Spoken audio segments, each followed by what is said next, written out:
One, two, excuse me. Microphone check, 1, 2, 1, 2. It's your boy DJ Mad Scientist. And it is the Midday Madness hot takes. I don't want to say hour. It may be longer than that. It's shaping up to be a little bit longer than that. Um, so I'll just call it the DJ Mad Scientist hot takes. Um, man, some of you guys are probably thinking like, of course you're late. I thought you was working on that, mad scientist. It's not the fact that I'm late. Today I needed to make a decision, and it took me some time to make that decision. What do I mean by that? Okay, let me explain to you guys how this works. Okay. But before I explain to you guys how this whole thing works, this whole ecosystem that we're in, this whole hot takes ecosystem and how it works, um, what I want to do is what I want to do is, you know, that's not it. I wanted to, this is, I'm not going to worry about it right now. Okay. So before I get into all of that, let me do a shameless plug. And then I'm going to tell you sit back, relax. It's going to be a long one tonight. Okay. It's going to be a long one tonight. But before I do that, let me get into this. We got DJ Mad Scientist merch. I tell you guys about this all the time. You can go to the website. The QR code is right there on your top right. And I got gear. What? Yes, I have gear. I have dad hats, different colors, black, red, pink. What else I got? My very popular, that's not what I wanted to do. Very popular hoodies. Very popular. Got different colors. These are the white logo hoodies. You notice that the logo is white. That's why I call it the white logo hoodies. Okay. You also have black logo hoodies. Notice the logo is black. That's why I call it the black logo hoodies. And they too come in all different colors.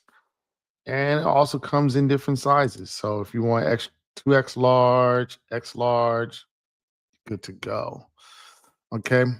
Visit the website. Look at the merch. Appreciate it if you guys go ahead and get that. It's something that I need to do in order to like make this worth it, you know? Okay, so let's get down to business. Okay. Let's get down in business. Let me explain to you guys how this works, and then you'll understand why I was late today. Um, if I talk about purely music hot takes or entertainment hot takes, gossip hot takes, celebrity hot takes, then it's easy for me to promote this. What do I mean by promote this? Meaning I could pretty much go to YouTube and say, listen, I need to promote this live. I need to promote this stream. I need to tell people it exists so I can get more and more people to come on. I mean, I could just sit here and talk to the mic and I guess get good views. I mean, for a new channel, I get good views, right? But in order for you to get more and more, you gotta go to the man, you gotta go to YouTube and be like, yo, here's a couple of dollars. And you have to pretty much throw some money at them so that they'll let people know you exist, that you're talking, that you're out there doing what you're doing or saying what you're saying. And I've gotten pretty good at this. And so I get people to come through, um, pretty consistent, but I need more. I would like to have more. And as most of you guys see, if you did like and subscribe, you'll see that, I have a great amount of subscribers, 12,000. But in order for me to like let them know that I'm doing what I'm doing and for them to come back and see what I'm doing, I've got to like put a little money into the put a little money into the plate. Okay. I'm African American, as you can see, grew up Baptist. So if you understand what it means by put a little money into the plate, then you understand what I mean by put a little money into the plate. Okay. I've got to do that.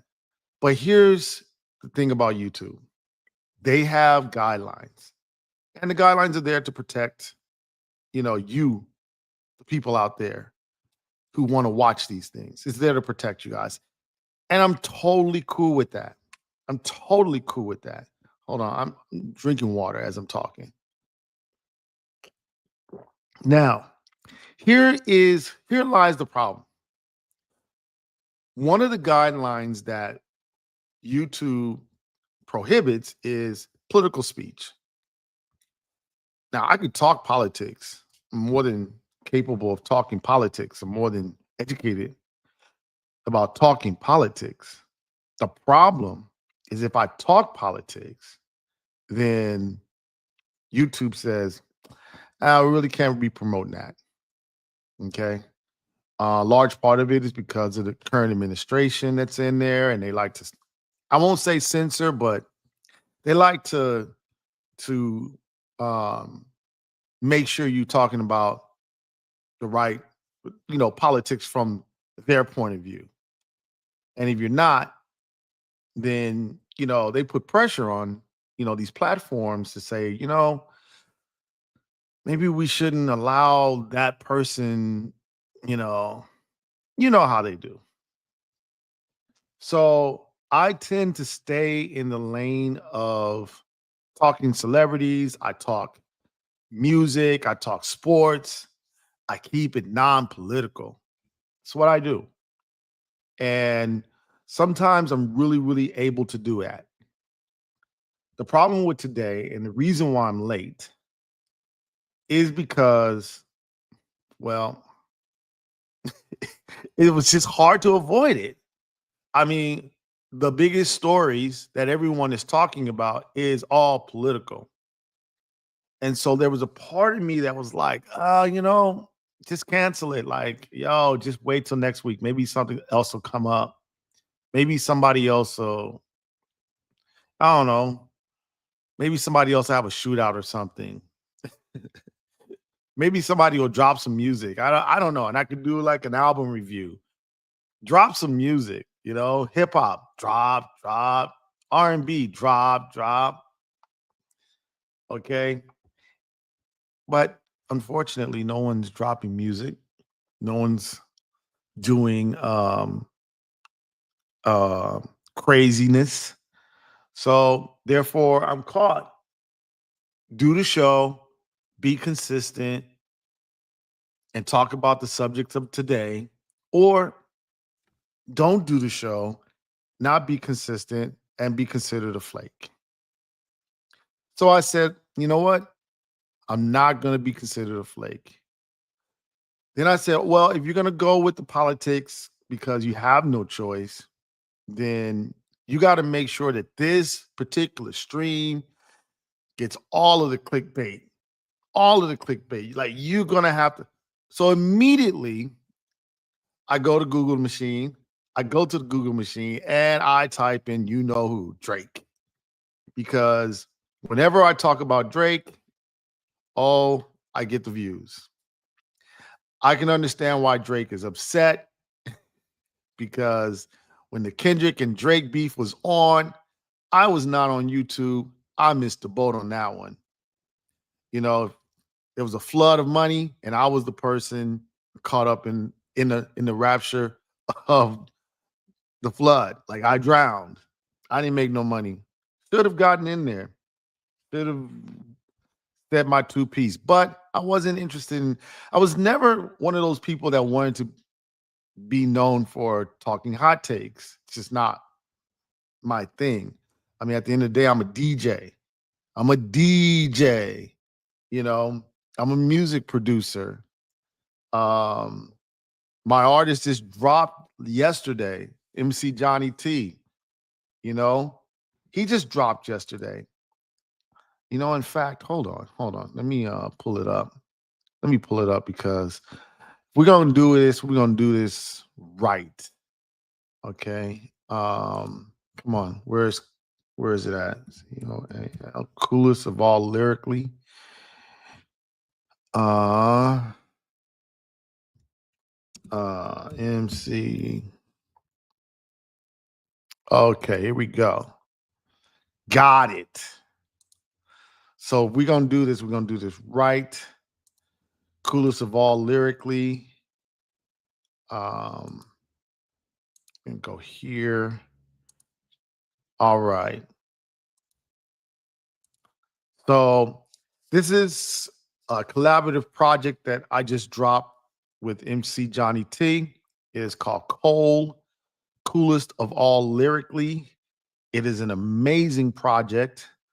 If you are into hip hop, if you are into real lyrics, if you're into no shenanigans, just verbal warplay on some real hip hop beats, not some like corny stuff, just real raw hip hop, then check it out. Coolest of all lyrically, we're doing very well.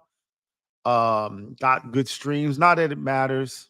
Not that it matters. I'm not one of those people that sits up there and says, I got so many streams because I already know the game. It's like I'm not about to sit up here and get caught up into the stream thing. I just don't. I think it's a farce and a ruse. Okay, so over 24 hours, we got about 12,318 streams total, which is doing very well for an independent artist. Okay, we're not signed to, well, MC Johnny T is not signed to some major record label. He's not buying bots. This is real, authentic streams. MC Johnny T is an artist that if you go to him, he has a really good record. He's worked with a lot of different people. Um, he's worked with some notable people, and so therefore he has, you know, he's worked with Keith Murray. He's worked with Redman and Method Man. He's worked with Rick Ross. He's worked with Exhibit. Okay. So he's got a good resume. He's got a good discography. Um, and so these streams that he's getting is credible streams. They're not fake, they're not phony. We're not paying anybody, they're not bots, they're real people. Probably the only thing that we're missing is um getting on the editorial, one of the editorial playlists. And but you know, that's bought and sold. So therefore it's like, what can you do? Right? We don't have the cachet to buy and sell our way onto one of those editorial playlists on Spotify. So therefore, we just have to go with good old fashioned. Hey, can you go listen to our album? And it's not that long. You know, I think the total project is what, 20 minutes, 48 seconds, 8 songs. You know, that's like a workout. That's a hit routine. You know, you do hit, you listen to them, and you decide, okay. Or it's a warm up, you know, before you get into the hit routine. You got to get on the treadmill, you walk in, and you're just warming up. You know, it's warm up. Or if you're a basketball player, it's the time that it takes before you get on the court, unless you're there at the beginning. But then, while you're shooting around, you could listen to the album. Okay. And if you do like it, share it. Do the right thing, share it. Okay. Tell everybody about it. That way, it's like, yo, we're not over here lonely. I mean, you guys have been complaining and complaining and complaining. We want some real hip hop. We want real hip hop. We're tired of these phonies. We're tired of these no talent people. We're tired of this. We're tired of that. All right. Well, you know what? Me and MC Johnny T, we put together a excellent project for you. And I think it's incredible. And it's not something whack. It's not, it doesn't sound like some independent, even though we are independent. I actually know what I'm doing. MC Johnny T knows what he's doing. So now it's your responsibility to say, okay, well, let me give it a try. 20 minutes is not that long. It's not going to kill me. I mean, it's 8 songs. You can listen to at least 30 seconds. What is that? 30 seconds times 8, that's 4 minutes. You ain't got 5 minutes. If you actually like the song, I mean, listen to it. But if you just like, I hate the whole album, okay, that's fine. Spend 5 minutes of your time. Give me 5 minutes. Give me 5 minutes of your time. Can I get 5 minutes of your time?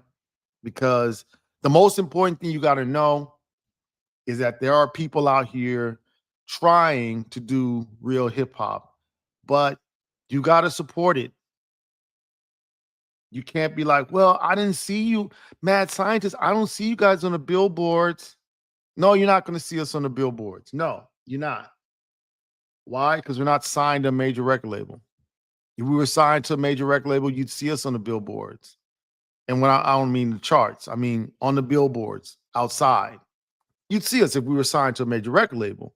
But if we were signed to a major record label, they probably make us do something totally different. And you'd be like, oh man, this music is whack. I knew it. It's contrived.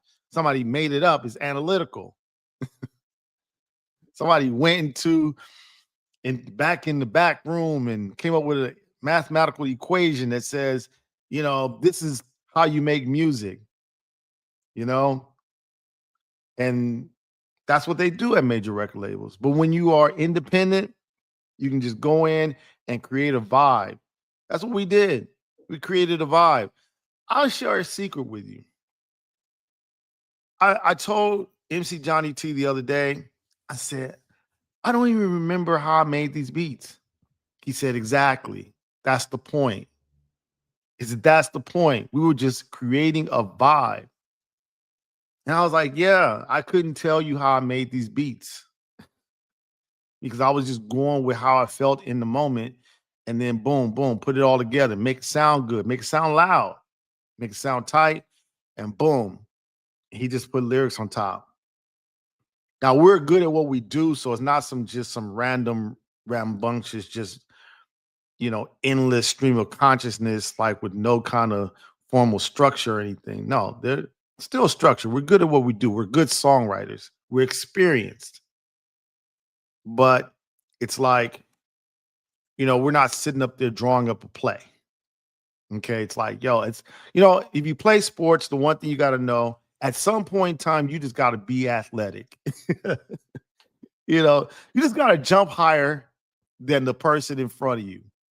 You just got to decide, I'm going to dunk this ball, or I'm going to shoot, I'm going to make this basket, or I'm just going to run faster than you, and then you let your instincts kick in. You let your training kick in. And that's what we did. We were just athletic. We just said, you know what, we're going to make good music. And so now that we've done that, it's incumbent on you to decide if you're going to at least give us 5 minutes of your time. 5 minutes of your time. And then if you like it, tell a friend, tell a family member, bring a crew, bring 2, 3 of y'all and your crew, and let everybody know we exist. And here's a great thing. You already paid for it. You already paid your subscription. So at this point in time, I won't say it's free because you already paid the subscription, but you already paid for it. Give me 5 minutes of what you already paid for, or 20 minutes. That would even be better. Give me 20 minutes of what you already paid for. That's all I'm asking. Okay. That way to we can continue to make authentic hip hop because it will make sense to do that.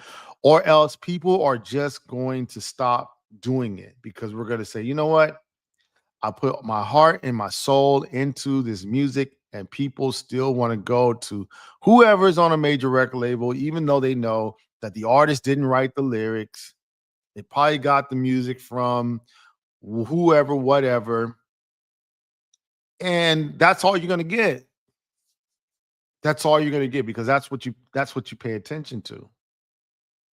That's what you say, yeah, I want that.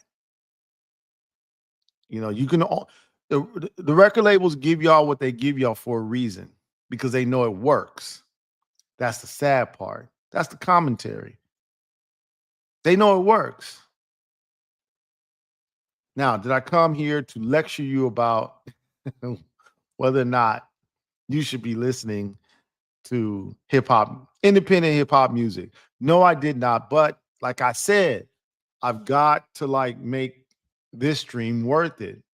And there's certain things because unfortunately, I won't be able to promote this video unless I stop right now because I didn't talking about politics yet, right? But I'm not going to stop this stream right now. So that means I got to get into the BS. Okay. Now you guys are probably wondering, why don't you curse on here?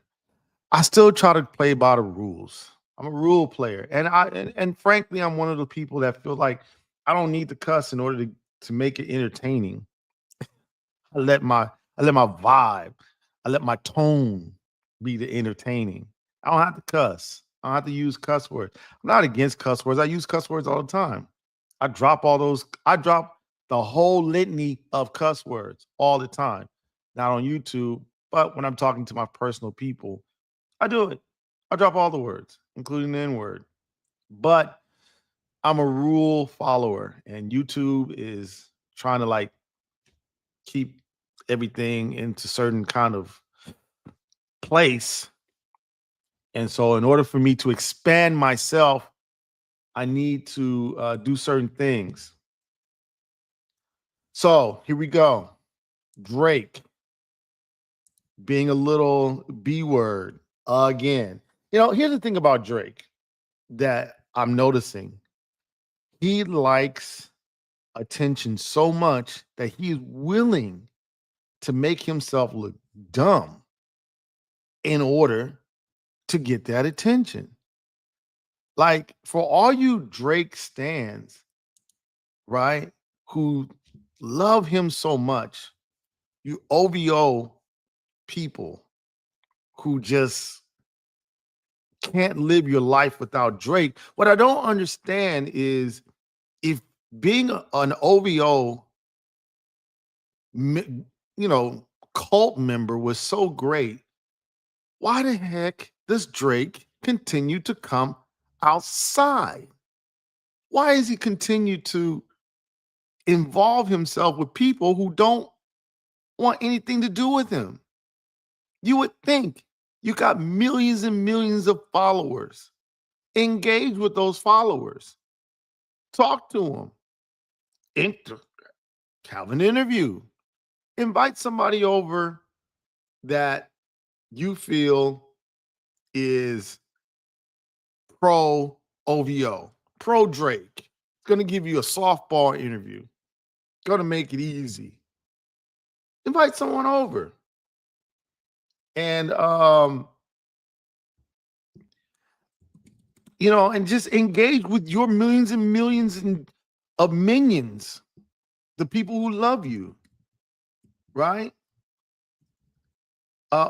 What's going on? Why must Drake always continue to go out of his lane, out of his cult, to engage himself with people who obviously want nothing to do with him.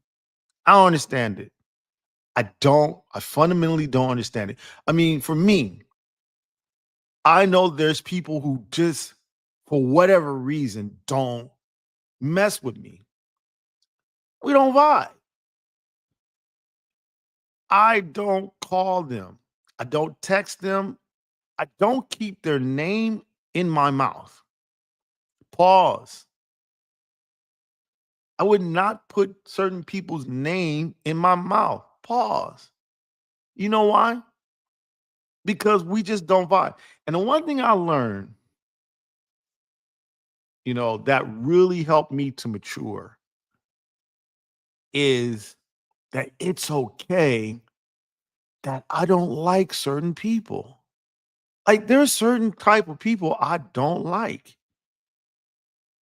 And I'm old enough to know who those people are. I can identify them before they open their mouth.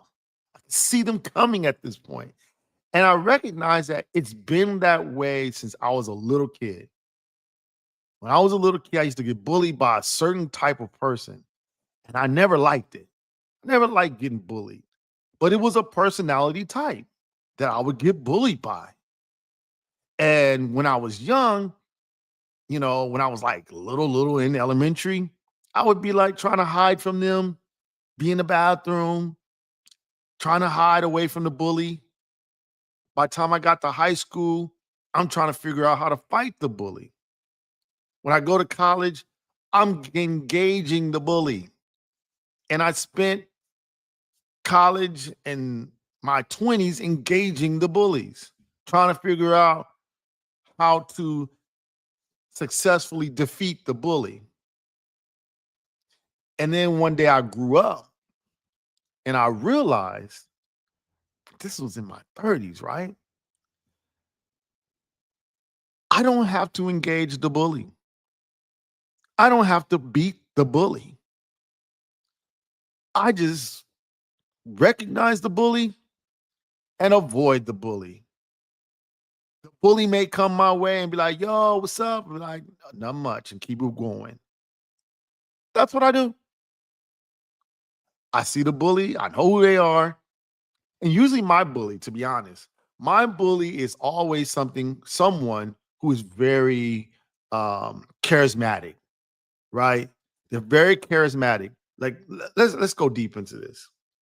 My bully is usually the charismatic person who has a group of people and he feel and those people that have to have a lot of people around them and they have to like demean them, keep everybody in their place, and then the people around them is like, oh, and the bully takes turns bullying people, like the Mean Girls movie, right? And she had her little crew, and the main mean girl would just take her, you know, everybody had a turn of being bullied by the mean girl.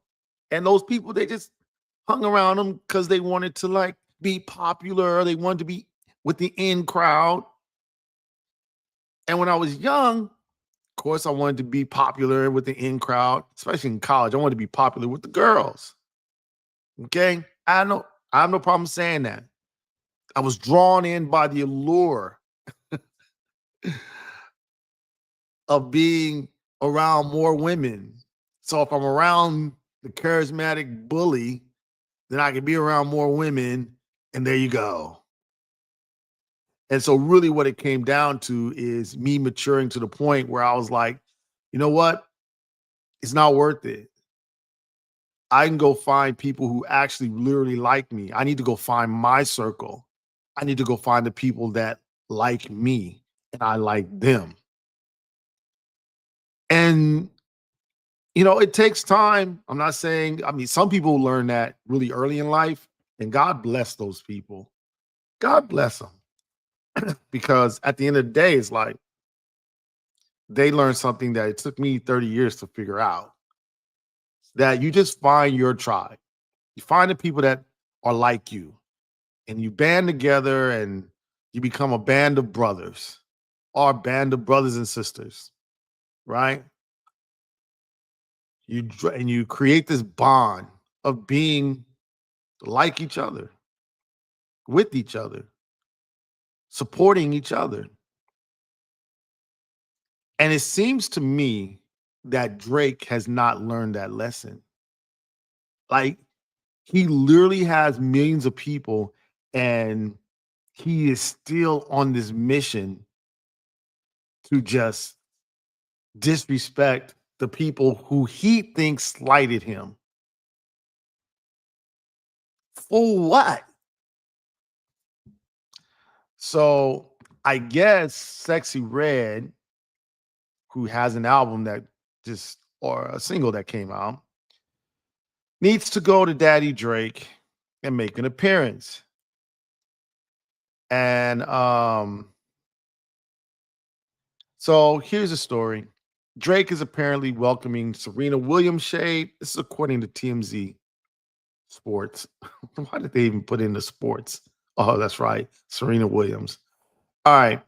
So credit TMZ Sports for the story.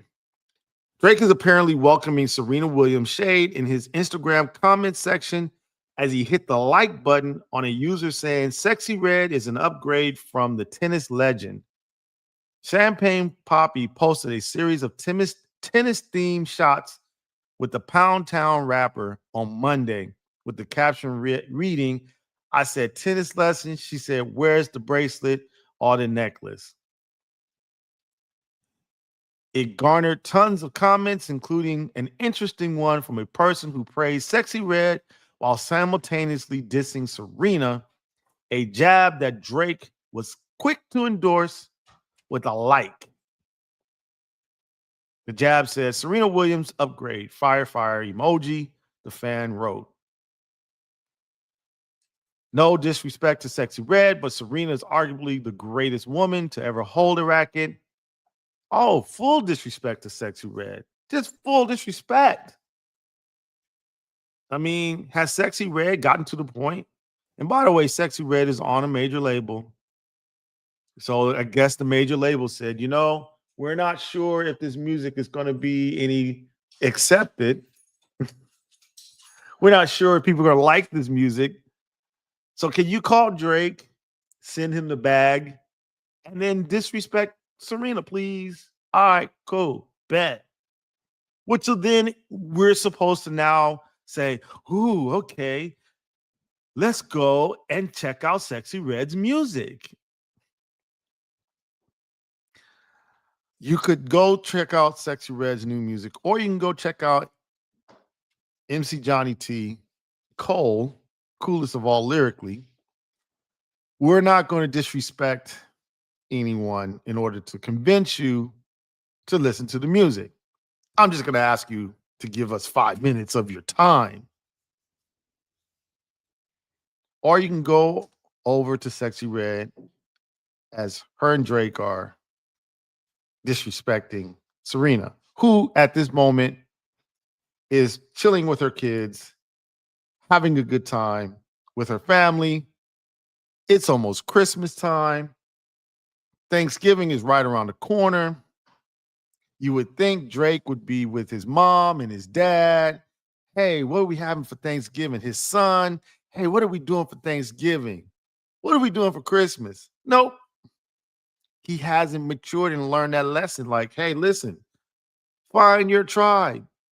Find the people who like you, support you, and just engage with them. You don't need to go engaging with Serena Williams.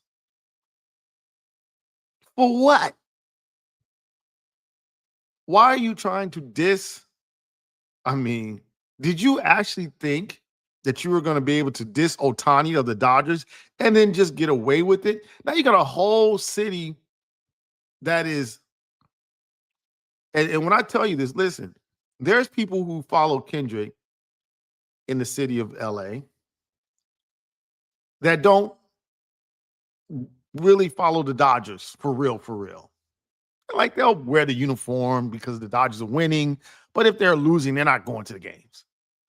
And then you got a whole legion of Dodger fans who don't even know who Kendrick is. Maybe the hits, but they're not listening to the albums. They don't really listen to Good Kid, Mad City. And if they did, they don't even understand it. They love the Dodgers. And they're definitely probably not listening to Pimp a Butterfly. So now you've got two separate fan bases, the Kendrick fan base and the Dodger fan base, who just are bonding together and saying, we don't like Drake. Literally, you had, and let me tell you a secret. Let me tell you guys, see, this is part of the politics. A lot of those Dodger players are MAGA. Did you ever think that? They're MAGA. They voted for Trump. I know. I'm still a Dodger fan. I'm not a fan of those people individually. I'm a Dodger fan. I'm a Los Angeles Dodger fan. I'm a fan of the brand. I'm not a fan of the individuals. The last individual that I was a true fan of was Derek Jeter. And people still give me a hard time because I wear that blue Yankee. Yes. I was a fan of Derek Jeter. I was young. I was impressionable. Okay. And he's a light-skinned black dude. I'm not light-skinned. I'm kind of red-skinned. Some people call me light-skinned, but my skin is red. Whatever.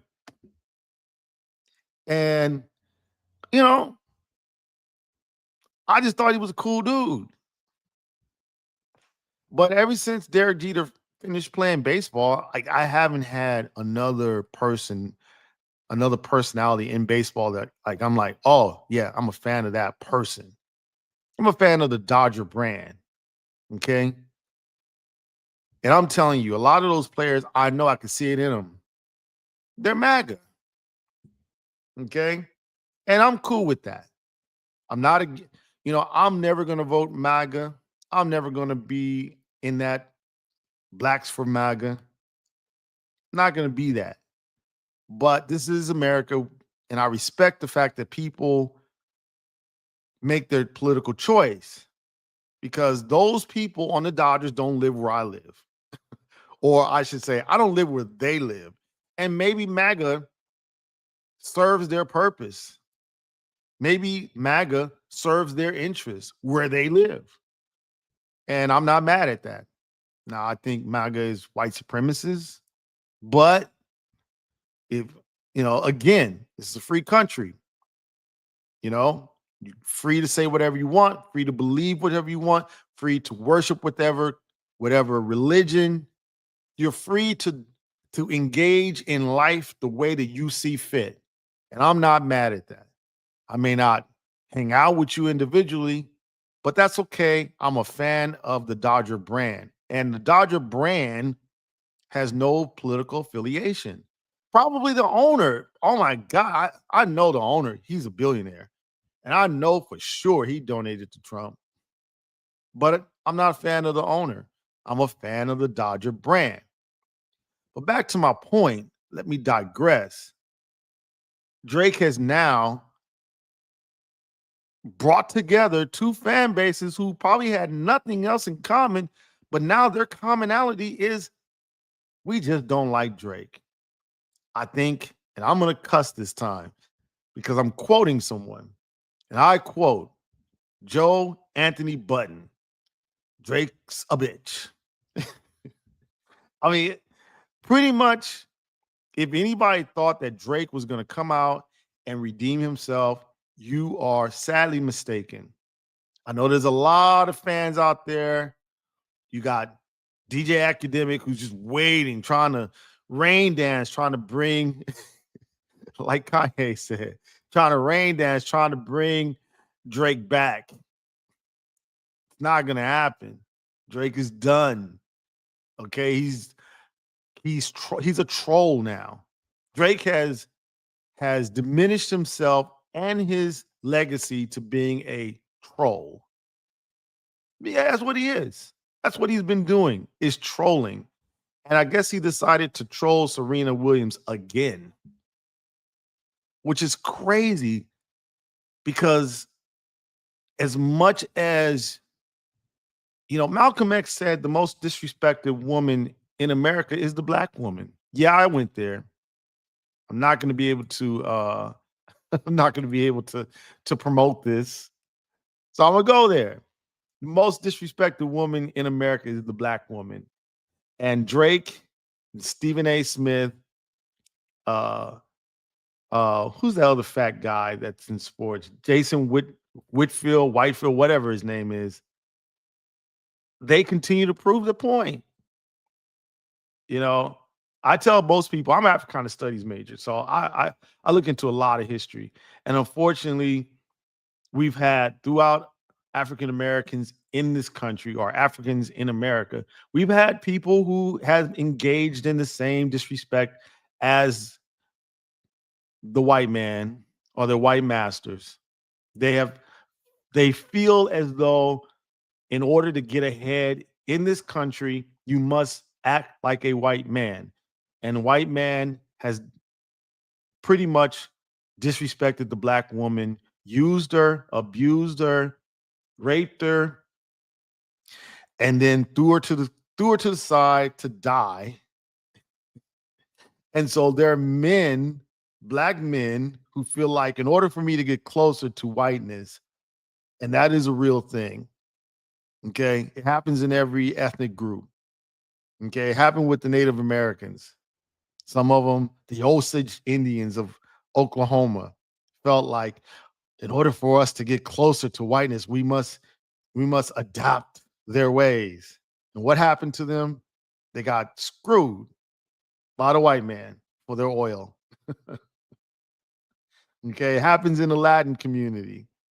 Look at the Cubans. In order for us to be accepted, and the Argentinians, in order for us to be accepted, we must be closer to European Spaniards who raped, killed, pillaged, enslaved, and just murdered our people. But we must be closer to them in order to excel. Okay. And so Africans are not any different. Okay. We commonly call them black men. There are black men in this country who essentially will disrespect black women in order to get closer to being white men. And they feel like maybe if I disrespect black women, I'll become a billionaire. So Drake is trying to become a billionaire. And so his road to becoming a billionaire is to become a troll. And the first on his list, obviously, is black women. Obviously, is black women. And Serena is I won't say she's an easy target. She's not an easy target. It's just what makes Serena convenient for him is that Serena's not going to do anything. She's not going to troll him back. Whereas if Drake went to Rihanna, I think if he tried that with Rihanna, Rihanna would clap back immediately. I think if Drake tried that with Rihanna, Rihanna would immediately ostracize him. Rihanna is a very powerful, self-made billionaire. She's not married to a billionaire. She is the billionaire. you know, and Rihanna and Drake would not be invited into the fashion world. If he could, I'm pretty sure he would try to do the same thing to Rihanna, but he would be ostracized in the fashion world. He'd be ostracized in the celebrity world because Rihanna is a celebrity darling. And definitely he would be ostracized by Rock Nation, which he hasn't really tried to come at Rock Nation, but you mess with Rihanna, you messing with Rock Nation. You messing with not only the Navy, but the bees. Those are two armies. You don't want to mess with the Navy. You don't want to mess with Beyonce's people. You don't want to do it. And there's nobody who loves hip hop who's going to think that Drake is better than Jay-Z. But Serena, you know, Drake is not trying to become a member of the USTA. It's not like the USTA is going to come out and or the professional tennis players not going to band together and say Drake is a bitch. Drake is a dick. Don't come to the US Open. Don't come to, Wimbledon. Drake knows that that's not going to happen. And so he's going to go ahead and continue to troll Serena. But at the end of the day, we have to understand who Drake is now. He's a professional troll. He can't really make money for real in the music industry. I mean, he'll go out to do his concerts. But is it love? Or are you just entertaining people who just so desperate to hear anything from you? That's Drake. That's your boy. That's your guy. Now, if you ask me, if he came out with a banger, Mad Scientist, you still gonna play it? Yeah, I'll play it. I'll play it. Because I'm not a bitch. So you come out with a banger, I'm just thinking he ain't got none. If you had a banger, you'd put it out. Well, Mad Scientist, what about Nokia? Yeah, we play it. It's slowing down, it's cooling off. It ain't no blow the whistle. It ain't no back that ass up. 10 years from now, no one's going to be playing that song. We'll still be playing Get Low. Get low, get low. From the window to the wall.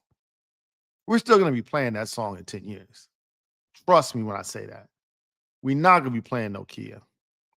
Okay? We're not. 10 years from now, we're still going to be playing, YG, BPT. Okay? We're still going to be playing that song. But we're not going to be playing Nokia. For sure. I can tell you that. Without a doubt. So that's the story about Drake. He's a troll. Drake's a bitch.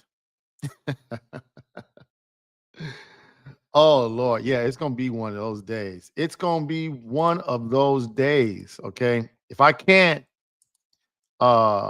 cannot promote my brands and everything, well, if I can't promote this, if I can't pay YouTube to promote this and get this out, then I'm gonna have to go with him. I'm gonna have to go strong. I'm gonna have to go hard. Drake's a bitch. All right. For those who just came in, once again, go to the Mad Scientist website. You can go to the QR code right at the top of the screen. I got dad hats, different colors, red, pink, colors for guys, color for girls. These are definitely dad hats. People like it. I got hoodies. I got white logo hoodies. Colors where white looks good on. Got different colors. And I got black logo hoodies. Winter's here. It's getting cold outside. It's getting cold outside. Okay? Go on over there and get one of those hoodies. I'd appreciate it. They're not expensive. And then you also got beanies. Oh, look at that. I got beanies. Okay, different colors again. Okay, go out and get one of them beanies. It's cold outside.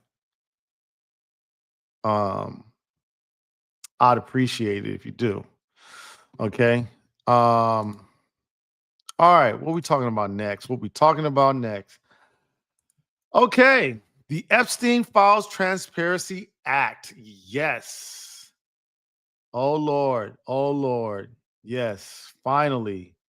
It is law. Hold on, let me pull up a story. I like to read the stories so that you know what's going on, and I like to go to credible sources, and I always cite the source. According to CNN Politics, President Donald Trump said on social media tonight that he has signed the bill that directs Department of Justice to publicly release all its Jeffrey Epstein related files. For more on the fine print of the legislation, okay, I'm sorry, I should not have read that. Next steps at DOJ, Attorney General Pam Bondi said the Department of Justice will continue to follow the law and make questions over the timing and the scope of the documents release. Senators from both parties said the DOJ must comply with the law and release the files within 30 days. House vote on records provision. Meanwhile, the House tonight moved to repeal a controversial provision known as the Arctic Frost in the government funding law that allows senators to sue the Justice Department for up to $500,000 when their phone records are seized without their knowledge. Wow. They just voted in a little bit of a payday for themselves, didn't they? A related story. It's a related story. I was going to say unrelated, but it's a related story. Former Harvard President Larry Summers will not finish out the semester in his instructor role at the university as the university investigates his ties to the convicted sex offender Jeffrey Epstein. A Harvard spokesperson told the school newspaper, The Crimson. CNN has reached out to the university and Summers for comment. The Crimson, citing a university spokesperson, had reported Tuesday that Harvard is launching an investigation into Summers' relationship with Epstein after a trove of emails released last week showed years of personal correspondence between the two men. The investigation will also examine the roles of other people associated with the university who are implicated in the tens of thousands of pages released by the House Oversight Committee, including Summers' wife, a professor emerita of American literature at Harvard, and nearly a dozen current and former Harvard affiliates, the paper said. You know, Epstein he dropped out of high school. Okay. He dropped out of high school. Let me repeat that again for those in the back who probably was what? Huh? Yes. Jeffrey Epstein dropped out of high school. He didn't go to one of these Ivy League schools. Why is Larry Summers hanging out with a high school dropout? Who is this guy, Jeffrey Epstein? And, I'm not one that actually cared about this story. But the more I learn, the more I realize, like, what? What? Why? I mean, there's just certain people I don't hang out with. I have no reason. Like, I can't see myself thinking, hey, bro, let's go have drinks. Oh, you can't. You got to go be a pedophile. Oh, okay, well, well, check your schedule. Maybe next week. I don't see myself doing that. I don't see a reason if I know that this person, and apparently these people know that Jeffrey Epstein liked little girls. Like, that's the fact of his life. Like, oh, yeah, that's Jeff. He likes little girls. Okay, I didn't know that. Oh, and he has like red hair. I don't know what color his hair is because I really don't know. But I'm just saying, you know how you know people, and people are like, well, who is that guy? Oh, that guy that does this, or he looks like that, or he's, he wears this kind of clothes all the time. Oh, yeah, I seen him. Apparently, these people were saying, Jeff, he goes to the island with these little girls. Oh, yeah, I know him. I was with him just the other day. What's up? Apparently, there's a lot of people who said that. and was totally cool with it. And the amazing thing is, Harvard is doing an investigation into not only Larry Summer himself, but his wife. Like, what's his wife? Like, sister, what are you talking to him about? What are y'all having a discussion about? What's the conversation like? I mean, I didn't go to Harvard. I went to Long Beach State. And I don't feel like, and I feel like I'm pretty smart. I feel like, intelligent, kind of well read, not exactly as well read as I want to be, but I can have some really great conversation with these people at Harvard. And with that, I don't feel like I could go up to Harvard and really have a conversation. Maybe because I'm black, we tend to like do that to ourselves. But I just honestly, I don't feel like I could go to Larry Summers and have a real legitimate conversation. And I read about Adam Smith, and I know Larry Summers. I mean, he's an economics guy. I feel like I can have a real conversation about Adam Smith, right? And yet I don't feel comfortable, having a conversation with this guy. But yet he's having conversation with a high school dropout who likes little girls. And I'm like, what is going on here? What the heck are you talking about? What are we doing? So it'll be interesting to see what comes out. And your boy Trump trying to pretend like I didn't know him. I knew he was a creep. Yeah. How you know he was a creep? Because you was hanging out with him. How we know you hanging out with him? We see the video. And that was way before AI. AI just started. These videos came out in the 90s. Okay. You was hanging out with him. Why was you hanging out with him? I mean, you're a multimillionaire at that time. Why are you hanging out with a high school dropout? You went to Penn, another Ivy League school. You went to business school. I think it's called the Waldorf or Penn's business school is famous. You're Donald Trump. Why are you hanging out with this guy? You got your own little Mar-a-Lago, and why are you hanging out with this guy? What are you guys talking about? What's the discussion? It can't be that deep. He's a high school dropout.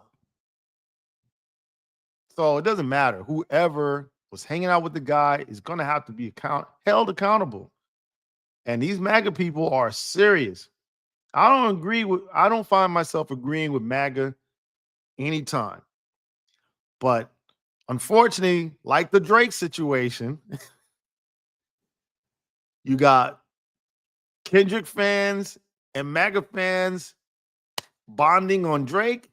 You got progressives and MAGA bonding on the fact that we're confused about these Epstein files and why these people felt a need to be hanging around this guy who's obviously like sick.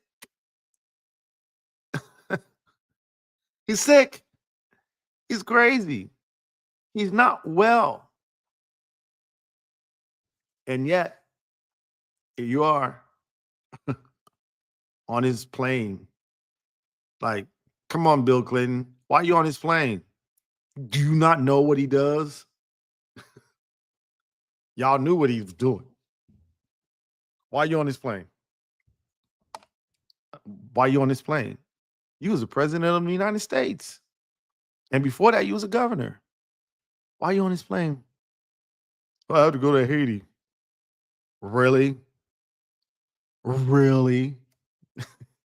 I mean, you can't catch a plane. You the governor. You the president. You the former president. You can't catch a plane on your own to go to Haiti?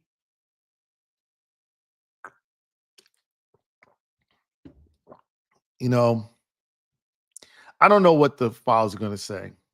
I know that in 30 days. Now, there is some reporting that says that they're going to try to not put him out. Trump can try that. He can try that. He can try that. He can try that. And I'm pretty sure he's going to try because he does not like to be embarrassed. But here's the deal. He's going to find himself 2 years being haunted by these Democrats because these Democrats don't like Trump. They don't like him. And they want to get him back. Oh, they don't like him and they want to get him back. You know what they did to him in the first term? So they get control in next year. We talking about next year. We talking about less than 12 months.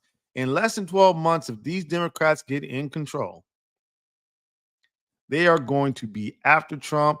And if Trump thinks that the Supreme Court is going to protect him, you are sadly mistaken. You are sadly mistaken. And now that Trump is essentially splitting his base, you got to understand about MAGA and the Republicans. Let me explain something. Let me make this an intellectual conversation. Okay. I could never be a Republican. Why? You do have the quote unquote normal Republicans that are still in the party. I call them white supremacists light because they've always flirted with the white supremacists, but it's like, that's my homie. It's not really me. He's just a good friend. Oh, that's my uncle. It's not really me. I don't agree. But the racists still come to your cookout. They're still eating potato salad with raisins with you, right? You guys are still consorting. Okay. So you got those kind of Republicans, right? They're the centrist. And then you have the white nationalist in the Republican Party, the racists. Okay. Now, the regular Republicans and the racists got together and said, we should have one more coalition. You know who you brought in to that coalition? The Christian nationalists. Now, let me tell you about the Christian nationalists. Historically, these are the ones when they were in Europe, they decided to go all the way to the Middle East to fight the Crusades. Okay. This was in the 1200s. These people have been fighting these crusades for a long time. And whether it made sense or not didn't matter. Because in their mind, it's either fight or go to a place that's not heaven. I don't know why I feel like I can't say that word, but you know what I'm talking about. HE double hockey sticks. And this has been going on since I want to say definitely in the 1200s, but I want to say maybe 1066. Yeah, 10, the year 1066. So you've had these white nationalists fighting for like 1,000 years. They've got legacy. It's what they do. They fight against evil, what they perceive as evil. They fight against what they perceive as ungodly. These are the same people who went against the Catholic Church. I'm reading that book about Martin Luther. Okay, the Protestant Reformation. These are the same people who were like, nah. These are the same people in the 1800s who burned women to the stake because they thought that they were witches. The Salem witch hunts. These are the same people in the 1930s. Well, let me not skip the fact that these are the same people who were convinced that a bunch of Africans needed to be enslaved. Yeah. Raped. These same people. These are the same people who went around the globe, South America, Central America, Mexico, North America, killing and genociding people that they considered savages. Okay. And still have not apologized. Still celebrate Columbus Day. Like, oh yeah, this is what we do. These are the same people that in the 1930s decided we're gonna get rid of alcohol. They literally was like, nah, ain't nobody drinking. No, nobody drinking. We're not drinking, y'all not drinking either. And we're going to nobody in the country can drink alcohol. It's against the law. Okay. These white nationalists are serious folks. And they've got 1,000 years of, I mean, more than 1,000 years. These are the same people that sacked Rome. This is not even their first empire. They've been around since the Roman Empire.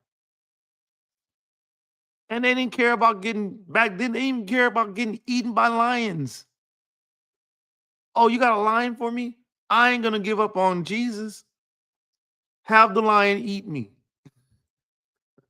You know, I know you read the story of Daniel where the lions didn't eat him. Well, that was him. Most of the people got eaten by lions. Okay. So these white Christian nationalists, this is not their first rodeo. So at this point in time, they are not afraid of a little Donald Trump. They're not. And that's gonna be the problem. You brought these people in who are serious actors. You brought them in. And then you made a promise to them. We're gonna release the files. And they said yes. And now you don't want to release the files and you think you're going to get away with that. It ain't going to happen. And I ain't going to even lie to you. I'm going to laugh watching it happen. I'm going to laugh. I'm going to enjoy it. I'm not one of them. I'm not on their side. I'm not one of those black people. It's like, I'm an evangelical. I'm a Christian first. Please. You don't come out the womb Christian. Come out the womb as a human. Okay? Can you imagine if somebody came out with a cross? No, that's not what we do. We come out as a human being. But I digress because I don't want y'all coming after me. I don't want the smoke. Y'all do what y'all want to do. It's America. You have freedom of religion. And so go enjoy your religion. See, I'm not like Drake. I'm not going to troll you for no reason. Go do your thing. I'm just saying, if you got to bet Trump versus the white Christian nationalists, I'm taking the Christian nationalists. My money's on them. I'll probably, when I'll bet Trump because, you never know. He might pull it off. But then that would be like, if he did, I'd win a lot of money. But in my mind, I think the white nationalists will win. They're going to have to get rid of those. They're going to have to release those files. They're going to have to do it, whether Trump wants it or not. So what's the news? Okay, he signed it into law. He didn't do it publicly. He probably used the auto pen. Knowing Trump, he probably was like, man, y'all sign it. Use the auto pen. I don't care. He probably in bed watching Fox News right now. But he definitely does not want to have anything to do with that law. And he's probably trying to find every loophole he can not to release those files. That's word on the street. All right. Before we go into the next story, and thanks for all those who, stand with your boy. I know this is a little unorthodox. For those who don't know, I usually don't do this, but like I said, there's just no celebrity stories out there.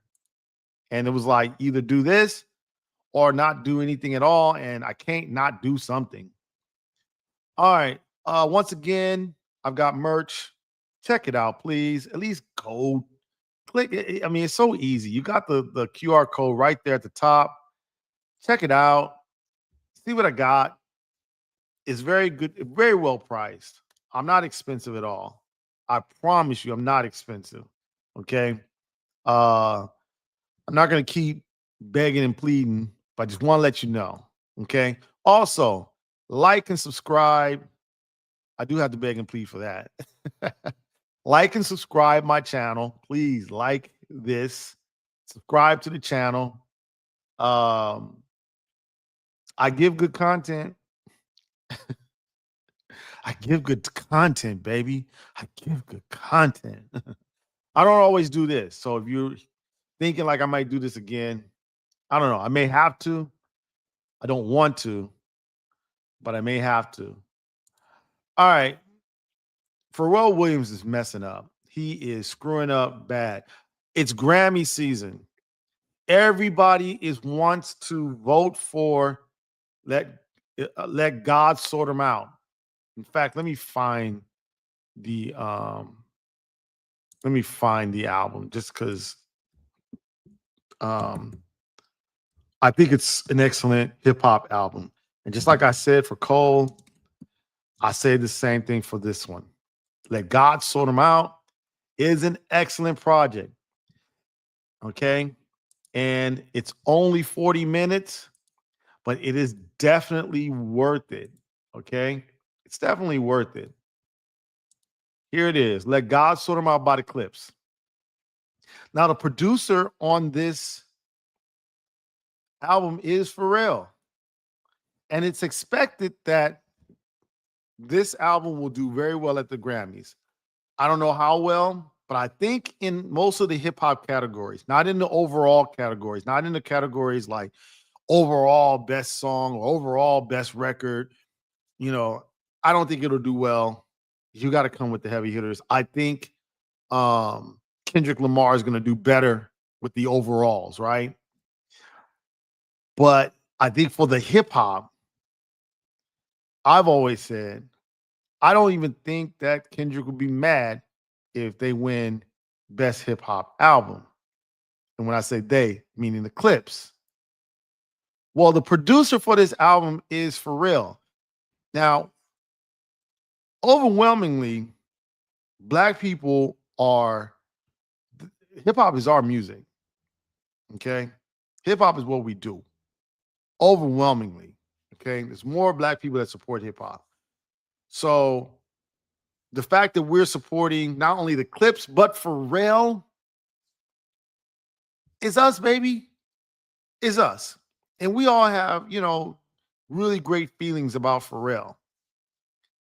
The only thing that Pharrell can do is open his mouth and prove us stupid for supporting him. And Pharrell, who notoriously likes to talk, he does. He's not a quiet person. He's going to give his opinion. And he basically likes to give his opinion. And he likes his opinion, not the popularist opinion, but his opinion. He likes to say what he thinks on his mind. And what I'm saying right now, brother, you might want to wait until after you get the Grammy. You might want to wait until after you get the Grammy. You don't want to do it now. You got the good graces. Shut up, Pharrell. Shut up. Okay? According to The Root, let me see if they're going to let me read the story, because a lot of times they be like, oh, no, you got to sign up to read the story. I'm like, I hate that about that. I'm like, yo, put it out. If you write good content, maybe I'll subscribe, but no, just put it out.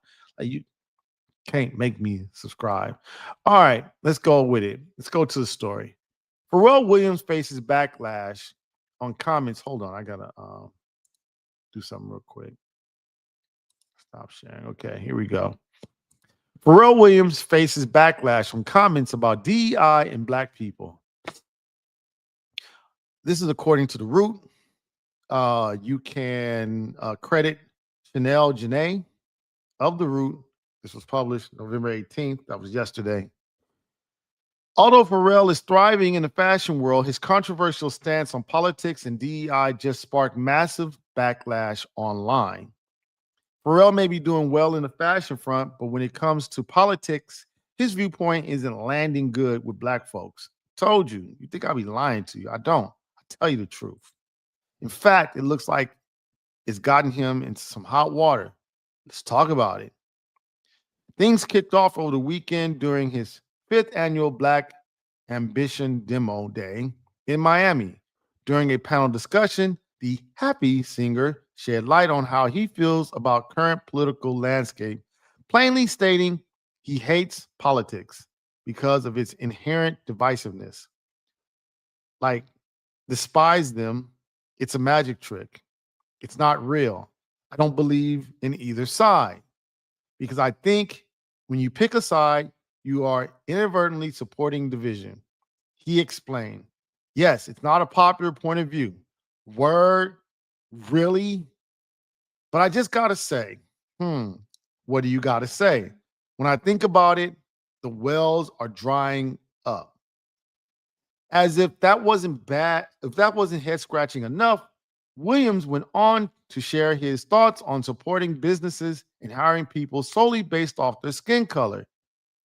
He took the time to survey the crowd to see how many Black people were in the room and then question if they thought that they were the best and if they would want a job because they were Black or because they were the best person for it. Do you want somebody to support your startup because you're Black or because you're the best? He asked.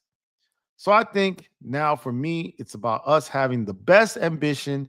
And that's the reason why you should support these businesses. Yes, they happen to be Black and brown, but it should be based on the thesis that he said thesis. One of the things that really irks me about people who are non-educated when they try to use words that they feel like would give the impression that they are educated and they use the word incorrectly. That they're the best, not because of the shade or color of skin. He later added, if diversity, equity, inclusion ever comes back in style, cool. But in the meantime, I'm going to focus on being the best because I can bank on that because that's what's going to get you in the position. Now, some folks may say, mad scientist, what is he saying? Well, that's why you come here, so I can explain to you what he's saying. Listen, in a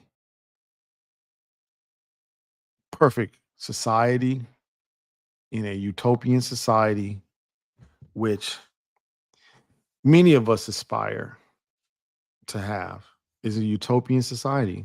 We do. We want it. We want a perfect world. And in that utopian society, we'd all be human beings, kind of like, dogs or cats or any other animals, fish in the ocean.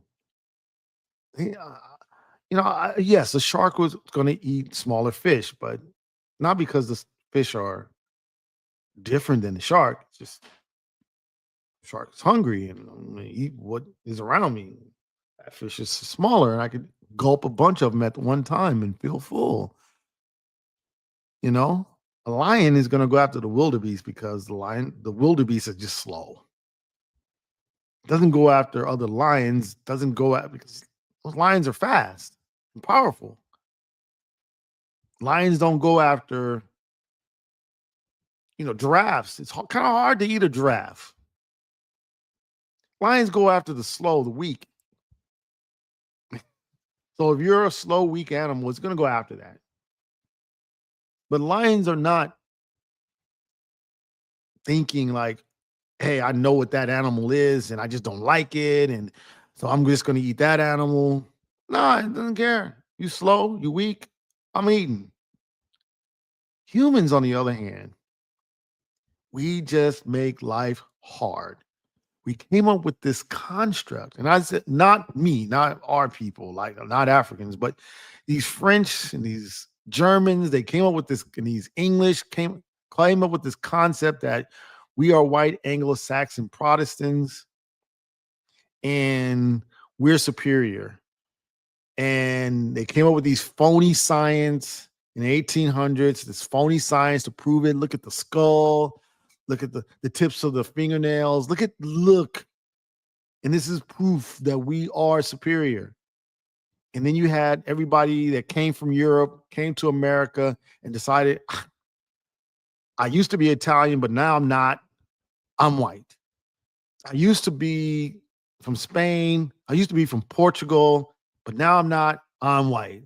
And they bought into this white supremacy thing because they realized that I can get better jobs, I can get better housing, I can get better health care, I can not have to worry about, being bit by dogs or being sprayed by hoses from fire trucks. I don't have to drink from dirty water faucets. I don't have to go into dirty um, bathrooms. I don't have to sit on the back of the bus because in this country, all I have to do is just say, pledge allegiance to whiteness, which is a phony construct. But if I just pledge allegiance to whiteness, then I don't have to go through that bad stuff. And there was a lot of people that went into that, even the Southeast Asians from India. Yeah, amazing, isn't it?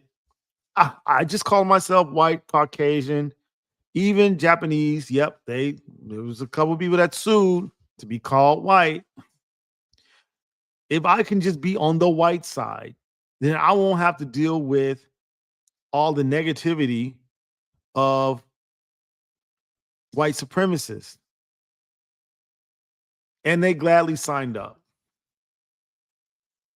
And that's the reality of the situation. So the problem with Pharrell speaking up is that it is incredibly tone deaf. It's like, bruh, you're sitting over in Paris in your little atelier or whatever they call a house over in Paris, your little chateau, in your little bubble, and you are now coming outside tone deaf. Here's the reality. Black Americans are over here in America, not in France where you are, but over here fighting a war. Yes, we are fighting a war against white supremacy. We are in the middle of a war. Now, you may think you're in a war. All we do is we see black people going to brunch. Yes, that's what we are fighting a war by going to brunch. We are fighting a war by going and getting in community. We are fighting this war against white supremacy by galvanizing our troops and understanding and redefining what the mission is. The mission is not to riot. You're not going to see us in the streets. You're not going to even see us walking with signs. A little no kings protest. Nah, y'all can have that. That's some white people thinking, well, if it worked for Black Lives Matter, we could walk up the street and carry signs too. Yeah, whatever. Over here with black people, we understand that it is on and cracking. But our tactics have changed. So it may seem like we're not at war, but no, we are at war. Now, we're not trying to bring down the house. We're not trying to cave in America. Most of us that are here in America, we're here because our ancestors decided, nah, we staying. We're not going to Nova Scotia, and we're not going to Liberia. We're not going down to Mexico. Most of our ancestors said, we stand right here. We built this country. We stand right here. We're going to make it better. And we're going to fight to make it better. And historically, we've done the things to make this country better. We've made this country, the people, the ancestors that stayed here, did everything they could to make this country into what it was supposed to be, a democracy. And the biggest thing that we do is we vote. Now, yes, there is a time that we feel like we got to burn everything down, but this is not the time for that. Primarily because we have people in this current government who would probably massacre us en masse if we did. That's just being real. We would be massacred en masse. So no, we're not going. You can keep that little king, no kings. Do whatever you got to do. Handle it. You ain't got to worry about part of the white supremacy is that you don't have to worry about being massacred en masse. That's the frustration with this administration. They wish that it was 2020 again. He's trying to make 2020 happen, but it ain't going to happen. You'd have to literally come in while we're line dancing at brunch because we're rediscovering ourselves, our culture, our community. That's what we're doing. But Pharrell is over in France consorting with his fashion community. And so he's tone deaf. So for him to start trying to lecture us on how we, man, that fight has already been fought. These people have already made the decision. You have the most educated group of people in this country are black women, and these people have decided we don't want black women. We don't care how many master's degrees you got. We don't care how well qualified you are. We don't care that you're the best. No, we don't want that. We don't want it. So being the best is not gonna get us anywhere. Clearly, Kamala Harris was the better candidate, and people just didn't want to vote for her. They didn't want it. And then you had a choice for Hillary. We wouldn't even be in this situation if y'all just voted for Hillary. But no, y'all just did not want her. Overwhelmingly. Hillary Clinton was a lifetime bureaucrat. And whether you agree with her politics or not, voting for a reality star over a government bureaucrat is crazy. So you telling me that you want a reality star, a TV reality star, to run a whole government, and you thought he would be good at it? And not only did you, okay, you found out he wasn't good at it. We got Biden in. Biden did everything he could with half a brain to make sure that everybody shared in the wealth. He even, I mean, he knew y'all didn't vote for him, and he didn't care about that. He was like, no, everybody's going to share in his prosperity. He gave y'all so much, and y'all looked at what his gifts and said, nah, don't want it. That's what y'all did. We don't want it. Obamacare, I hate it. Give me that ACA. I mean, does Pharrell Williams realize that there are people literally, there are states literally not accepting Obamacare because it's called Obamacare? But and realize this, Obamacare is health insurance. So there's people out there who would rather die than to take the best option. Nah, man, I don't need doctors in my life. I don't need nurses. Yeah, I got diabetes. I got hypertension. I could die of a heart attack, but I'd rather die of a heart attack than to take part in that Obamacare. Do you think that these people are going to say, yeah, you know what? Pharrell is right. As long as that black person is the best, I will choose that black person. Pharrell Williams, you are tone deaf. Not a bitch, but you are tone deaf. And here's the worst part of it. Your tone deafness could affect your guys. Because instead of us, we would be the ones supporting, let God sort them out, and be like, yo, Grammys, we can't vote for it, but you better do what's right. We would be the one to put the pressure on the Grammy committee to make sure that your guys get that trophy. And Kendrick would not even be mad at it. But you can't come to us before the Grammys are voted for and start being tone deaf. because you can go over to France and sit in your chateau doing whatever you do in your little bubble.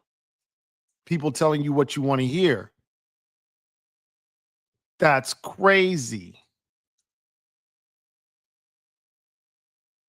You know, the main thing that I just want people to understand is this: we are in a battle.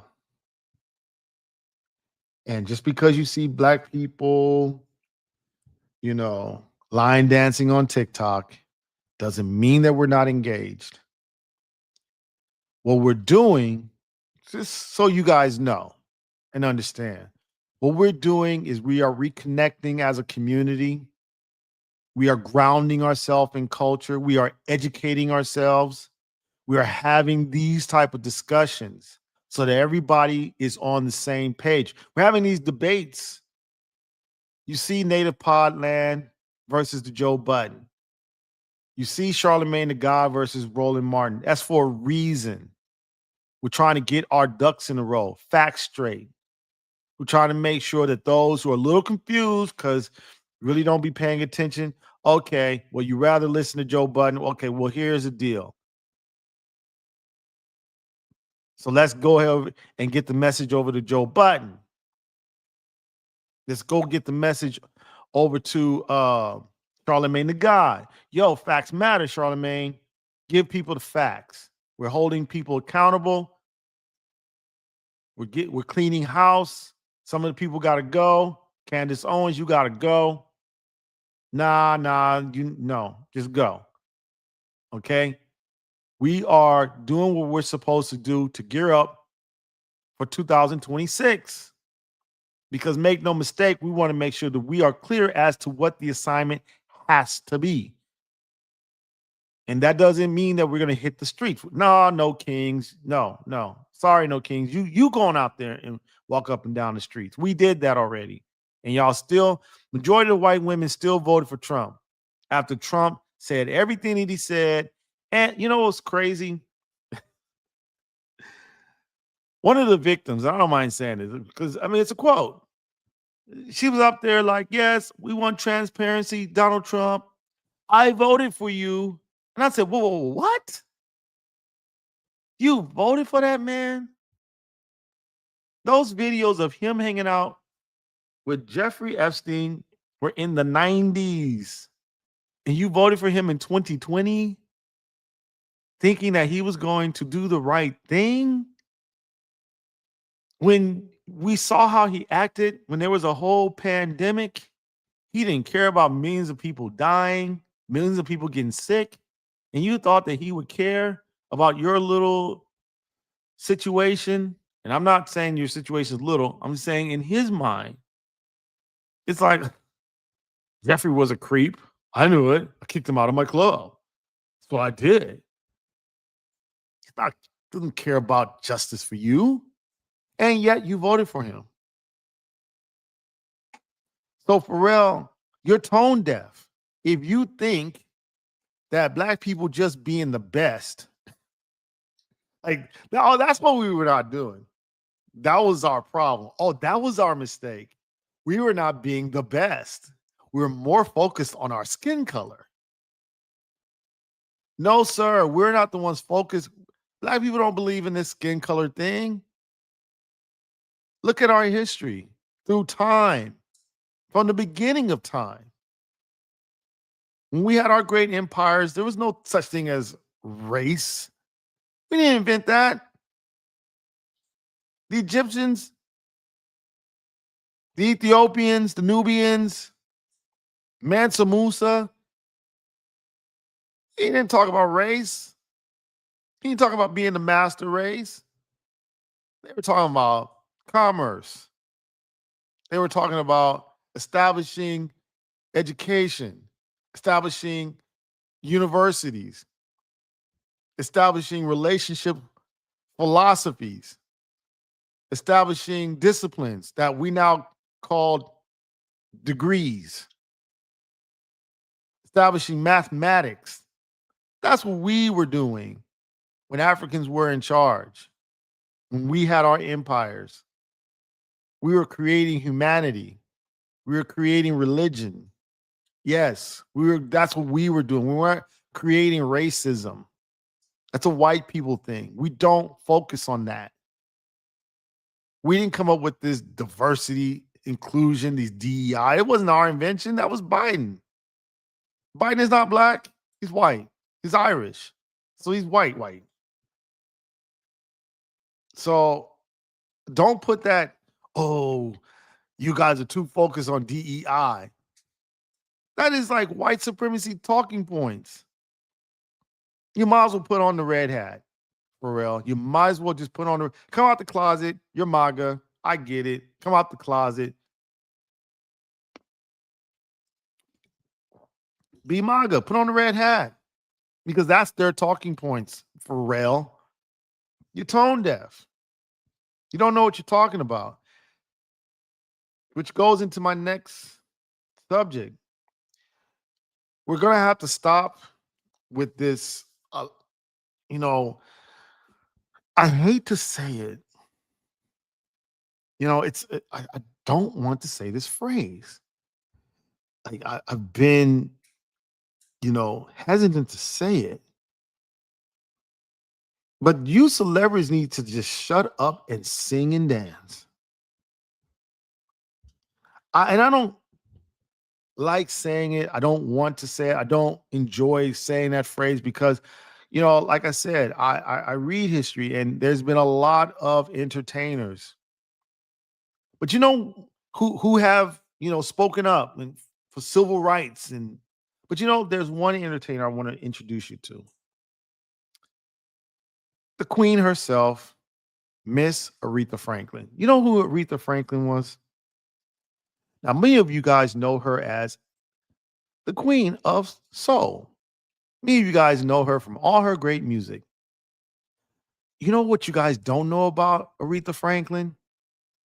That Aretha Franklin secretly or silently, maybe not secretly, silently, financially supported the civil rights movement. Yes, while she was out there singing and dancing and making those great songs and entertaining folks, she was taking some of the money and giving it to civil rights organizations so they could survive. He's not known for these speeches and these takes and these think pieces. You know why? Because Aretha Franklin was a well-accomplished musician, well-trained, and expertly trained musician, an expertly trained songwriter, and an expertly trained singer. And she knew who she was, and she did what she did. In the movie, she said, I just want to sing hits. I just want the hits. That was her single focus, making hit records. But she also understood the importance of the civil rights movement. So she made some money and she said, Dr. King, you handle that. That's what you do. You're the expert. I want to encourage many of these current Black celebrities to adopt that style. I start making a lot of money. As educated as I am not going to be on the front line speaking. I'm going to just pull out my checkbook and say, here, organization, you handle that part. I'm going to go out and be a DJ. I'm going to go in the studio and make music. I'm going to get on the radio and entertain these folks. But what I'm not going to do is open my mouth and expose the fact that I know nothing or a little nothing. I know a little bit. So Nicki Minaj is working with the Trump administration in order to fight terrorism in Nigeria. Because in her mind, the state of Nigeria is persecuting Christians. The state of Nigeria is persecuting Christians. Now, let me explain something to you. Well, you know what? read the story. Let me find one uh, that would be more in line with what I'm talking about. These are just, I mean, these are facts, but all right, let me just go tell you the facts. Nicki Minaj supports, and this is according to the BBC, credit the BBC. The writers are Wyclef Muia, and Natasha Booty. They're English. Okay. Or British, I should say. I'm sorry. But credit BBC. That's the article. Nicki Minaj supports contested Trump claim Christians being persecuted in Nigeria. Award-winning rapper, and in this case, that is not a compliment. Rapper is not a compliment in this scenario. Has publicly backed President Donald Trump's allegation that Christians face persecution in Nigeria. In Nigeria, Christians are being targeted, Minaj said on Tuesday at an event organized by the U.S., adding, churches have been burned, families have been torn apart simply because of how they pray. Analysts said that jihadists and other armed groups have waged campaigns of violence that affect all communities in the West African nation, regardless of background or belief. See, that's the key thing. This week alone, 2 people were killed in an attack on a church in Kwara, while a group of 25 girls who the BBC have been told are Muslims were abducted from a school. 2 of the girls later managed to escape from their abductors. A teacher and a security guard, both Muslim, were also killed in the attack on the secondary school in the northwestern Kebbi state. Earlier this month, Trump said that he would send troops. See, here's the key thing. It's the key. Trump said that he would send troops into Nigeria, guns a-blazing. So now, Miss Nicki Minaj, who we've all gotten sick and tired of you ranting about Rock Nation. And frankly, we're deciding that maybe Rock Nation is not the problem. The issue is that you are supporting a president who is currently bombing indiscriminately boats that are moving in the Caribbean. Where you're from, boats is out there, no laws, no hey, due process, just, oh, we see them moving, bomb them. That's what currently Trump is doing. There's been survivors who's like, yo, we're fishermen. And you got the most powerful navy on the planet bombing small boats all around the Caribbean. So when Trump says, yeah, we're going to Nigeria, guns are blazing, he ain't going to sit there and say, well, let's just find the terrorists, let's do an investigation, let's find who these terrorists are, and let's just deal with them. No, he'll just send a boat outside of Nigeria and just start bombing. And this is what you're supporting, because you don't understand that it's not about Christian or Muslims. There's a terrorist group in Nigeria, and everybody knows this. It's not like it's a secret. Boko Haram. We know it. But there are terrorist groups in every nation across the planet. And Trump is not bombing North Korea, not bombing Russia, not even bombing any of France, England. But he will definitely bomb boats in the Caribbean and small African nations. He has no cares about these people and these nations. He just needs a reason. And the reason why is because he wants to cause some kind of conflict that will justify him probably staying in office. Well, we're at war with, these people, the cartels. So I must suspend the elections because we're at war. That's what he wants. And so you could be an award-winning rapper all you want. At the end of the day, you live here in the United States. And if you think for a minute that you supporting Trump is going to matter, talk to Marjorie Taylor Greene. Marjorie Taylor Greene is a white woman who fully supported Trump, did everything she could to get him elected, and passed all of his policies 100%. And yet he is calling her a traitor at this moment. Do you really think that Trump is going to be on your side unconditionally? No, Trump is for Trump. He's a narcissist. And the fact that you are encouraging him to bomb, go in guns a-blazing on a nation, on an African nation that is dealing with the same issue we have.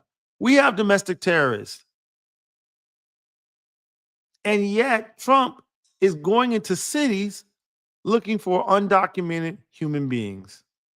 And the fact that he catches mostly American citizens as collateral damage is not even affecting him. He's like, yeah, no, we got to keep going. The fact that there are American citizens in America currently under siege, American citizens, because this guy, Donald Trump, has decided, I'm going to go to war against undocumented human beings who their only crime is doing what human beings have done since human beings existed, which is migrate to a better location.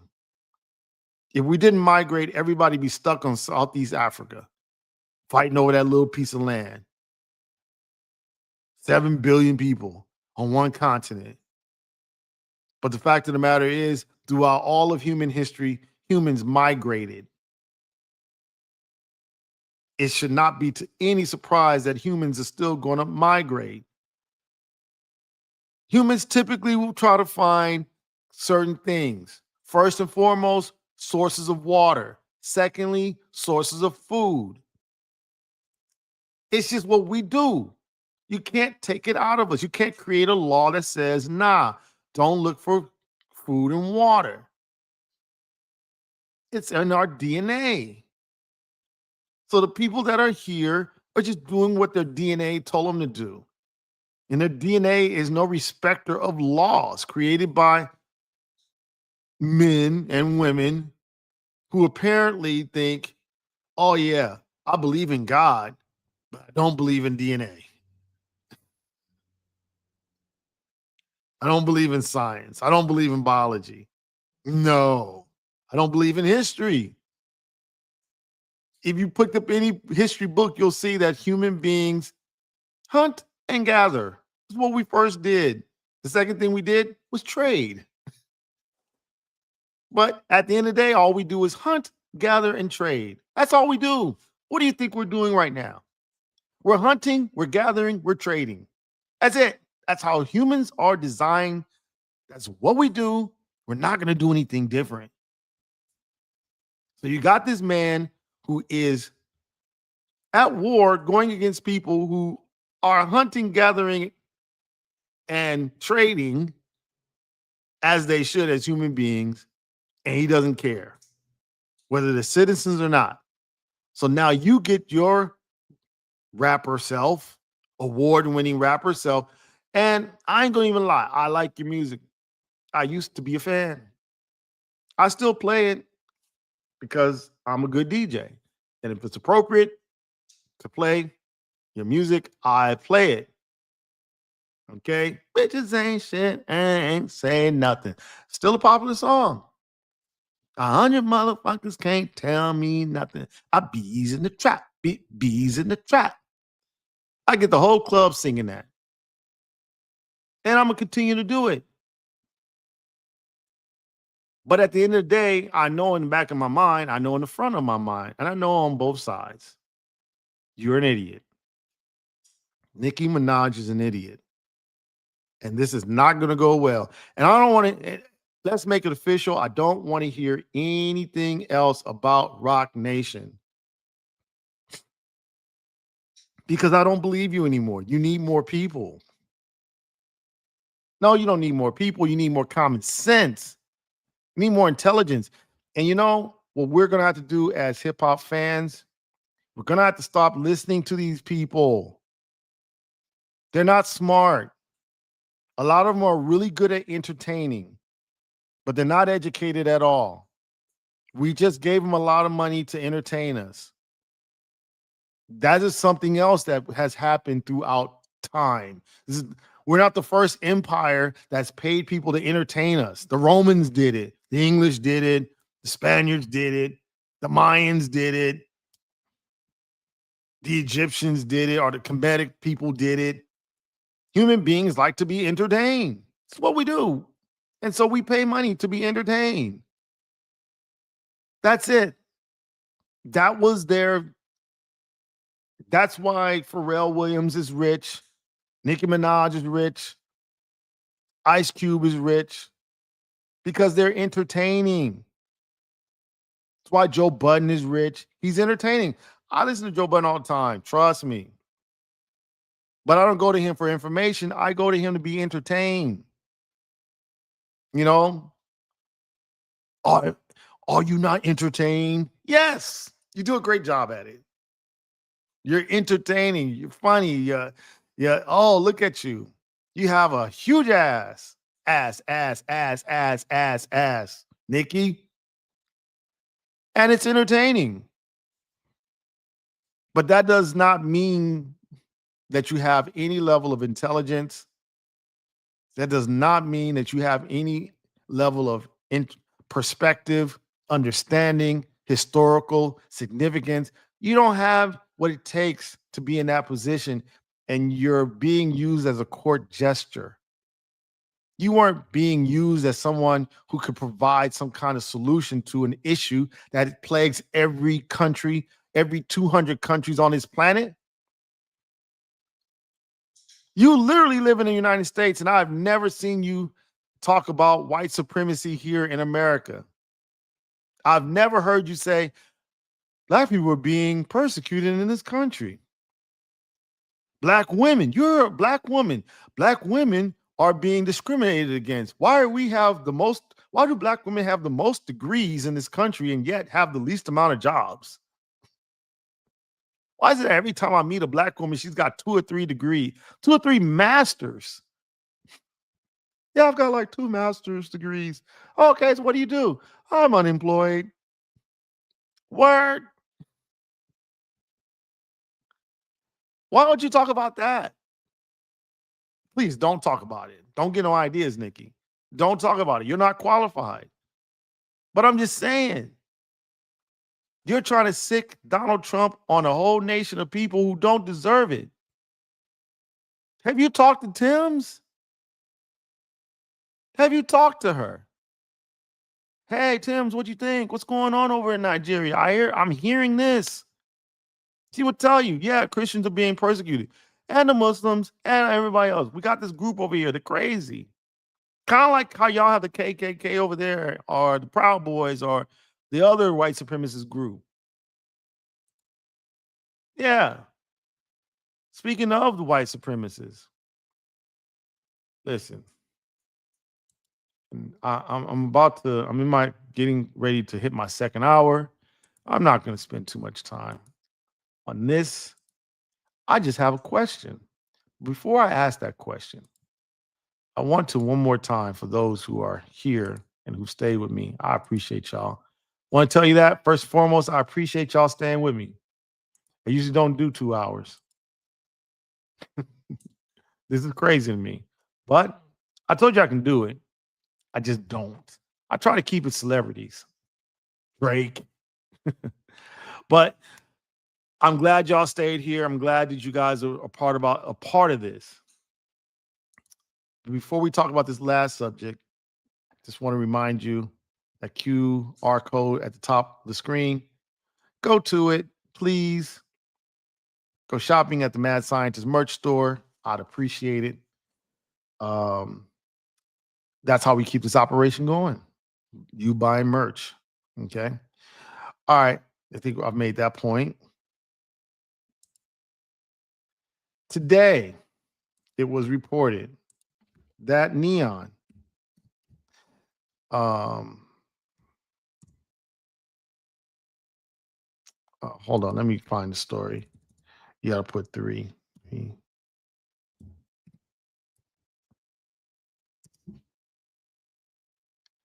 Where is he at? It's on TMZ.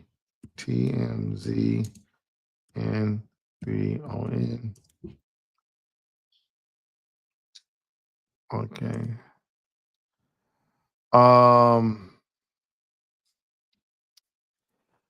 The streamer Neon fails a lie detector test. Now, this is a story coming from TMZ. It's not their sports, it's the regular people. It's the regular TMZ. Neon took a lie detector test on his YouTube channel that didn't go as well as he hoped. The popular streamer failed when he was asked if he liked black people. Here's what happened. Flanked by rapper Tekashi 69, fellow streamer Aiden Ross, another white supremacist, former NFL star Antonio Brown, and comedian rapper Ben Danonen. Neon fielded questions from his buds in front of a stoic polygraph tester in a video posted Tuesday. Like every lie detector test, it started off simple. Are you an Indian? Aiden asked. Yes. Neon answered as he is ethnically so. Easy enough, right? Then Ben Danonen, who is black, stands up and asks, do you not like black people? To which Neon responded, I love them. But Aiden reminded Neon he has to respond with a yes or no. Do you like black people? Aiden asked him point blank. Neon answered yes before turning to the tester, who gave a big thumbs down, indicating he was lying. Neon lost it. No, that looks so bad. Word. No, it doesn't. It looks correct. It looks factual. He screamed while everybody else burst out laughing. Oh, it's funny. Even the tester cracked a smile. Ben quipped, that's the clip of the day. I'm out of here. Here's the deal. Okay. And let me explain something to you guys. Okay. Hold on. I clicked something wrong. Okay. Let me explain something to you guys. There's a lot of money in streaming. I'm not interested in that money because it's not something I want to do. Now, you may think, as scientists, you've been on here for like almost 2 hours. You might as well. Well, today I just had to because I was forced to. I mean, there was just no celebrities out there doing celebrity things, and I couldn't just come on here for a quick 30 minutes and do celebrity news. There's nothing else I could talk about but politics. So I said, if I'm going to do it, I'm going to dive in deep. I'm going to talk about all the stuff. That way I can get people to stay calm, like be interested, be like curious, like, oh my God, what is he saying about Drake? What is he saying about, the Epstein files? What is he saying about Pharrell, Nikki Minaj? What is he saying about Neon and Aiden? Because those are hot buttons. But you got to understand that these streamers want to keep making these large sums of money. And the easiest target historically has been black people. You make money when you talk negative about black people. Ask Candace Owens.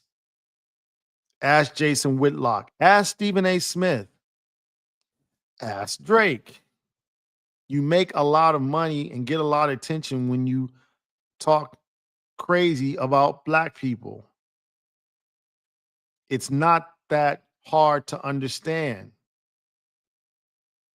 My question is, why are these black people still giving it attention? And I'm not talking about as viewers, as participants. These people have a fundamental lack of respect for humanity. It's not, including themselves, because trust me, historically, they're going to be known as racist forever. I don't care how many Breakfast Club interviews you do. I don't care how much you cry. Aiden Raw, like, oh man, I didn't know. You guys will be known historically as white supremacists because you are white supremacists. And just keep in mind that at one point in time, Hitler, oh Lord, I said it, yes. Hitler was on the Time magazine. A lot of people liked the Nazis when they were in power. You know, in the 19, I want to say, let me get it right because I want to say Jesse Owens, the Jesse Owens Olympics. Jesse Owens Olympics. I want to say it was 1930, 1932, 1936, Berlin Olympics. The whole world was there. And you know why they were there? Because Hitler wanted to prove that his German athletes were the master race. That was his whole point. And there were a lot of people there. They didn't say, oh my God, it's so horrible. That's horrible how you're thinking. That is racist. They didn't say that. They bought those tickets and went to the Olympics to see if Hitler was right. And they sat there, they went to the parties, they went to the celebrations, they drank, they ate, they cavorted with the Nazis.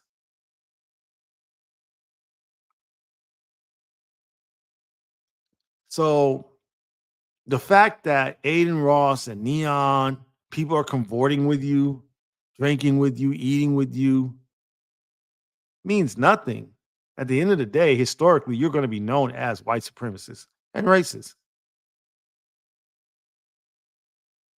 And I'm happy to add into that content to remind people. Oh, you know, mad scientists said in 2025 that these people were racist. Yes. And I'm glad that they finally were able to be called out on a lie detector test. They don't like black people. And unfortunately, they make a lot of money talking negative about black people. But I'm not surprised at that. I'm not disappointed at that. I'm just surprised that you have these people like Antonio Brown. Now, well, Antonio Brown, he's got CTE. But whoever this other guy is, what's his name? I can't even say his name. This comedian. Why are you there? They got a picture of him, and I'm looking at the picture. In fact, let me show you. Let me share it with you. He's sitting back there looking like kind of stupid because it's stupid that you're there. There he is. See, there he is right there. Like, bro, you look stupid being there. Okay. There's none of these people here who've done anything to help black people. They never speaking good about black people. This guy, Tekashi 6ix9ine, has whole memes of him. I mean, I'm not into the street culture, so I'm not into calling anybody rat, but that's what they call him, a rat. These people are white supremacists, and you have put yourself next to them. And yeah, you look a little stupid for being there. I don't understand. You might as well just go to a KKK rally and be like, I was curious. I wanted to make content. I mean, is that what we're doing next? as Black people, joining KKK rallies so we can have content. That's crazy. Might as well. I mean, if you don't do it, you might as well go all the way. Just go to KKK rally, put on the suit, and then just take content. You'll go viral. You'll definitely go viral. That's the part I don't understand. So anyway, I don't want to get out a lot of time. I will be here on Wednesday. I'll be here on Wednesday. I mean, not Wednesday, Friday. We're talking about music. We're talking about music marketing. So for those who are here because I'm talking about these subjects, that's every Wednesday, 6 p.m. Western, Pacific Standard Time. So no matter where you are in the world, just think 6 p.m. Pacific Standard Time. I'm here. I usually don't talk about politics, but I see, a lot of you guys are here because I'm talking about politics. I hope this works out because for a minute, I was not going to do anything. I was not going to talk about it, but I had to do it because, I want to be consistent. I'm here every Wednesday. I don't want to take any Wednesdays off. It's just that, like I said, I can't pay the piper. I can't pay YouTube to really get this out. YouTube is going, nah, you're talking that politics stuff. Like, no. You're going to do it the old fashioned way. SEO, YouTube SEO. So I will do it the old fashioned way, put all the little SEO things and tags and titles and descriptions. And hopefully that works, gets a lot of attention. Other than that, I'm on the radio every day, Power 975 LA. It's not talk, it's hip hop and R&B. It's on the iGlobal Radio app. You got to download the app or go to the website, iglobalradio.com. And you can listen to me every day. I do hot takes, but not like this. Just letting y'all know. I think that's it. I got everything out. I appreciate y'all being here. I will see y'all next week. Some of y'all see on Monday. Not Monday, Friday. All right, y'all. Peace out. Deuces.